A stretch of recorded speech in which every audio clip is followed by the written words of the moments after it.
السلام علیکم۔ آپ دیکھ رہے ہیں عبداللہ اسلامک اور قرآنک چینل۔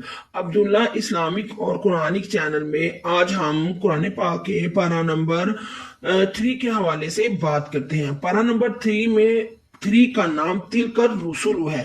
پارہ نمبر 3 میں 2 صورتیں ہیں، سورت بقرہ اور سورت آل عمران۔ سورت بقرہ جو کہ پارہ نمبر 1 سے شروع ہو کر پارہ نمبر 3 تک آ رہی ہے۔ سورت بقرہ قرآن پاک کی سب سے بڑی سورت ہے۔ سورت بقرہ کے معنی گائے کے ہیں، یہ مدنی سورت ہے، یعنی مدینہ میں نازل ہوئی ہے۔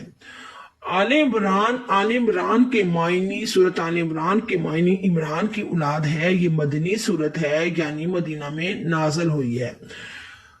پارہ نمبر 3 میں اگر ہم رکوعوں کی بات کریں تو اس میں ٹوٹل 17 رکوع ہیں۔ پارہ نمبر 3 میں اگر ہم سجدوں کی بات کریں تو اس میں کوئی سجدہ نہیں آتا۔ بہت شکریہ، خدا حافظ۔ اگر آپ چینل پر نئے ہیں تو چینل کو کائنڈلی سبسکرائب اور لائک کرنا ہرگز مت بھولیں۔